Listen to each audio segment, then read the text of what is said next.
Dealing with someone who constantly puts their needs, opinions, and feelings above yours can be exhausting. When you try to express yourself, it often feels like you are speaking into a wall, and your perspective is dismissed or misunderstood. But there is a way to navigate these challenging interactions that doesn't involve confrontation, anger, or losing yourself. It starts with understanding the patterns at play, approaching the situation strategically, and protecting your own emotional well-being while making space for them to actually hear you. Today, we are going to explore how to communicate in a way that increases the chances of being understood without compromising your dignity or peace of mind. This is not about changing them, but about empowering yourself to be seen and respected. Even when it feels impossible, learning to set boundaries with someone who consistently prioritizes their own needs over yours is one of the most transformative skills you can develop. Boundaries are not walls meant to push people away. They are the invisible lines that define where your responsibility ends and theirs begins. When dealing with a narcissistic person, these lines become essential because they protect your emotional, mental, and even physical space from being overtaken. Without clear boundaries, it is easy to become entangled in cycles of manipulation, guilt, and frustration, where your needs are overlooked and your sense of self begins to erode. Recognizing your right to set limits is the first step in reclaiming control over your own life and interactions. Boundaries start with self-awareness.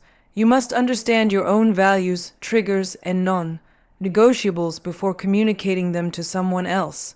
This clarity allows you to articulate your needs confidently and calmly, without aggression or apology. It is not about punishing the other person or proving them wrong. It is about honoring your own experience and refusing to allow behavior that disrespects you to continue unchecked.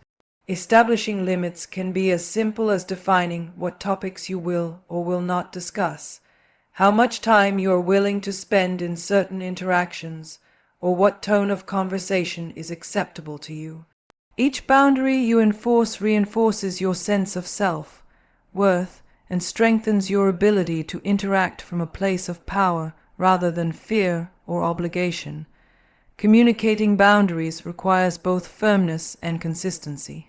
When you express your limits, doing so with calm authority makes it less likely that they will be challenged or dismissed. Consistency is equally important because wavering or making exceptions repeatedly signals that your boundaries are negotiable, which can encourage further disregard. Setting boundaries also teaches the value of selective engagement. You begin to choose when and how to respond, instead of reacting automatically to attempts at provocation or manipulation. In these moments, the discipline of maintaining boundaries becomes a form of self-respect and self-protection, ensuring that your energy is reserved for what truly matters in your life. Beyond protection, boundaries empower transformation in relationships. They allow you to interact with clarity and intention, rather than being swept into emotional chaos. You start to recognize that saying no is not selfish, but necessary, and that refusing to tolerate disrespect creates a healthier dynamic, even if the other person resists understanding at first. Boundaries cultivate a deeper sense of inner peace because they affirm that your value is inherent and independent of external validation. They reinforce that you are entitled to a space where your emotions, thoughts, and experiences are acknowledged and safeguarded. Over time, this practice nurtures self-confidence, emotional resilience, and the ability to navigate challenging interactions with grace and wisdom. When we encounter someone with narcissistic traits in our lives, it can feel as though we are constantly banging our heads against an invisible wall. They often appear charming, confident, and magnetic at first, but over time, their inability to truly empathize with others becomes apparent. Understanding this mindset is not about labeling or blaming. It is about gaining clarity and reclaiming your own sense of power and peace.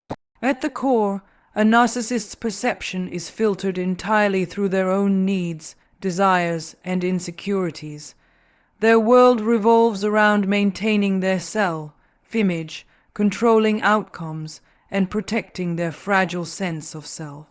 When you try to present your perspective, it can feel invisible to them, not because you are wrong, but because their internal compass is not calibrated to consider anything that challenges their narrative. Recognizing this is the first step toward freeing yourself from frustration. It is important to remember that the difficulty lies not in your communication or your worth, but in their cognitive and emotional framework. Narcissists often respond defensively to anything that threatens their authority or self-esteem. They may twist facts, deflect responsibility, or minimize your feelings, creating a cycle that makes it increasingly hard to be heard. The realization that their perception is limited allows you to approach interactions with intention rather than reaction. Instead of expending energy trying to change them, the focus shifts to protecting your own emotional boundaries and choosing your battles wisely. You begin to see that your peace is not contingent on their understanding. In practical terms, understanding their mindset means learning to anticipate patterns of behavior. You notice the ways they redirect conversations, seek validation, or assert dominance. Awareness of these patterns is liberating because it transforms confusion into strategy. You start to realize that the more you attempt to argue or insist on fairness in the traditional sense, the more you may reinforce the very dynamics you wish to escape. Instead, the goal becomes communicating in ways that maintain your dignity, assert your needs, and create space for them to hear without conflict. This is not manipulation. It is mastery of your own presence and influence. On a deeper level, understanding a narcissist's mind teaches resilience and self-compassion. You recognize that being invisible to someone else's empathy does not diminish your reality. Your thoughts, feelings, and experiences remain valid, regardless of external acknowledgement. Over time, this awareness transforms frustration into empowerment. You learn to engage selectively, choose where to invest emotional energy, and protect your mental and emotional well-being. By internalizing these truths, you cultivate a sense of inner strength that cannot be shaken by the unpredictable behaviors of others. When we interact with someone who consistently prioritizes their own perspective over ours, it is easy to fall into the trap of frustration. Anger, resentment, and impatience can feel justified, but they rarely create understanding or meaningful change. Leading with empathy, however, transforms the way we communicate and influences others in ways that frustration never can. Empathy is not about excusing poor behavior or sacrificing your own needs. It is about recognizing the underlying experiences, fears, and motivations that shape someone's actions. By approaching interactions from this space, we create a bridge rather than a barrier, and we begin to open the possibility for connection where previously there was only conflict. In practice, leading with empathy requires a deep awareness of both ourselves and the other person. It begins by acknowledging our own emotions without letting them dictate our responses. We notice when irritation or hurt arises, but we choose to respond thoughtfully rather than react impulsively. At the same time, we strive to understand the other person's perspective, even when it feels foreign or frustrating. This means listening carefully, observing patterns in their behavior, and imagining the fears or insecurities that drive their actions. When someone feels truly heard, even a person who is typically self-centered can experience a moment of clarity, a crack in the wall of their defenses that allows your words to reach them in a meaningful way. Empathy also involves communicating from a place of calm authority rather than emotional upheaval, using I statements to express your feelings and needs, focusing on specific behaviors rather than personal attacks, and maintaining steady composure signals that your intention is constructive rather than confrontational. This approach reduces defensiveness and opens a space where dialogue can occur.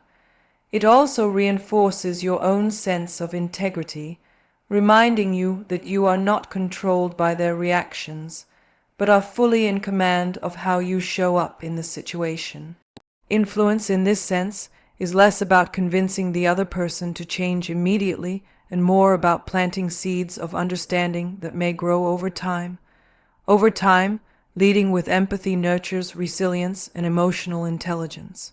You begin to see that conflict is not inevitable and that relationships are not a zero, some game where someone must win for you to be heard. Instead, influence becomes an art of patience, presence, and strategic compassion. You realize that frustration is often a reflection of our unmet expectations, and by consciously choosing empathy, we reclaim power over our own emotional experience. This practice encourages us to act with intention, respond with clarity, and preserve our own well-being while still reaching toward understanding. The beauty of this approach is that it transforms not only your interactions, but your own sense of self. You cultivate patience, strengthen your confidence, and develop a deeper awareness of human behavior. You recognize that the ability to influence without conflict is not dependent on changing the other person, but on mastering your own presence and choosing to lead with understanding, communicating with someone who consistently centers their own perspective can feel like speaking into a void. You may find yourself repeating the same points, growing frustrated, or doubting whether your voice even matters. Strategic communication is the key to ensuring that you are not only heard, but also respected. It is a deliberate practice that balances clarity, timing, and emotional awareness, allowing your message to land without escalating conflict or reinforcing negative dynamics. The first step in strategic communication is understanding that being heard is not about volume or force. It is about precision and intention, knowing exactly what you want to express, why it matters, and how it aligns with your boundaries allows you to approach conversations with calm confidence. In my own life, I learned that preparation is critical. Taking the time to reflect on your points before a challenging interaction prevents reactive responses that often derail meaningful dialogue.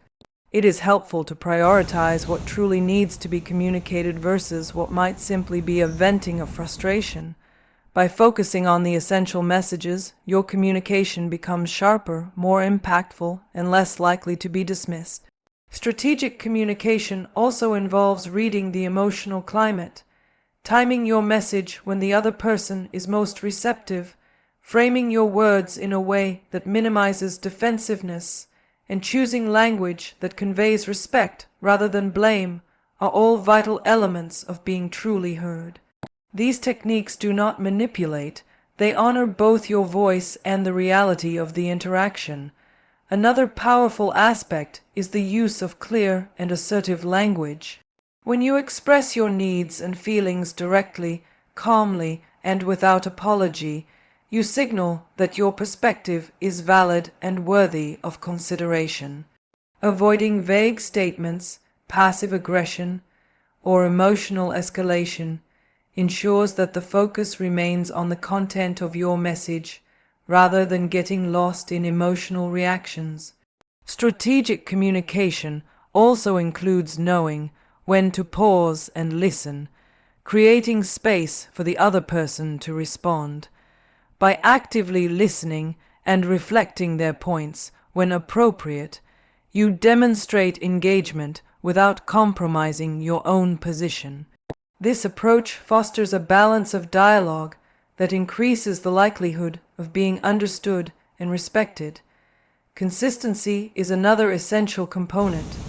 Repeating your points calmly and consistently reinforces your position without creating unnecessary conflict.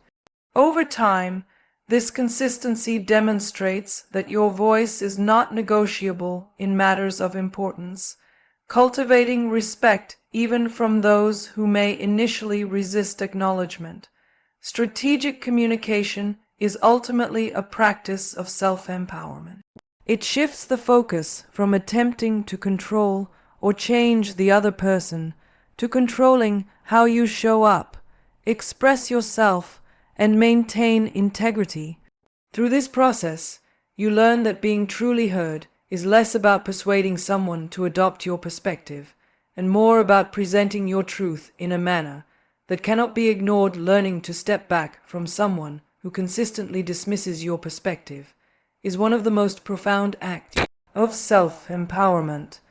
There is a tendency to believe that staying engaged, arguing, or trying to change their mind is the only way to be validated. Yet, the truth is that your energy, peace, and emotional well-being are far more valuable than winning an argument or forcing recognition from someone who is not capable of giving it. Empowering yourself begins with recognizing that you are not responsible for someone else's inability to empathize, acknowledge, or change.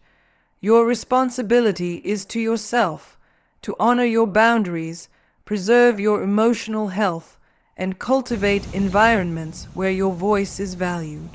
In my own experience, prioritizing peace has required letting go of the illusion that engagement always equals influence. It is easy to become trapped in cycles of frustration, replaying interactions in your mind, or imagining alternative responses.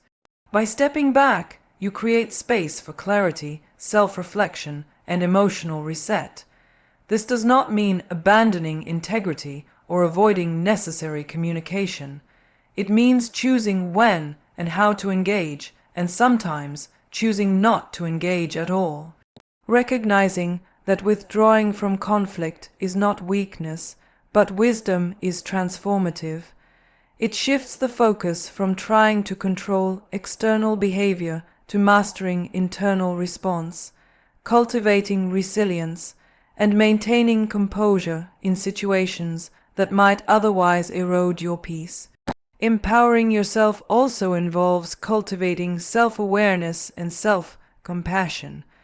You become attuned to your emotional limits and recognize the signs of exhaustion, frustration, or resentment before they escalate. This awareness allows you to set limits proactively rather than reactively, making your boundaries both firm and sustainable. Prioritizing your peace is not a one-time decision. It is a consistent practice of self-care, reflection, and mindful presence. It requires trusting that your worth is not contingent on external validation, and that your well-being takes precedence over being understood by someone who is not prepared or willing to understand. Choosing to step back also allows for strategic presence rather than forced participation.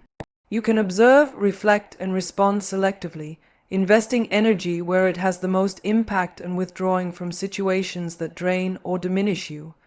This creates a profound sense of autonomy and self-respect, reinforcing the idea that your emotional life is yours to govern.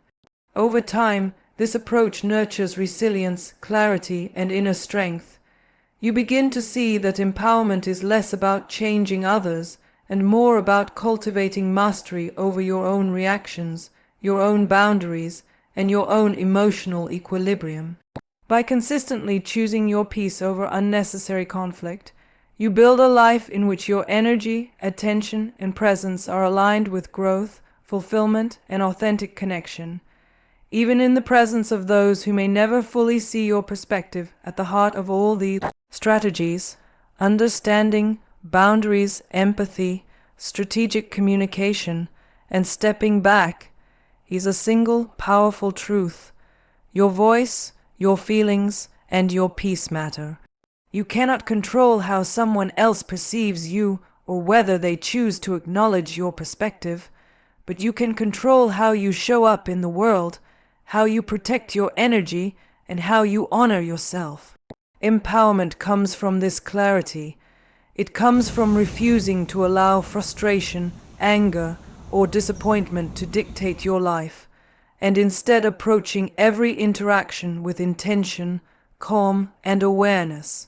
Choosing your peace is not passive. It is active, deliberate, and courageous.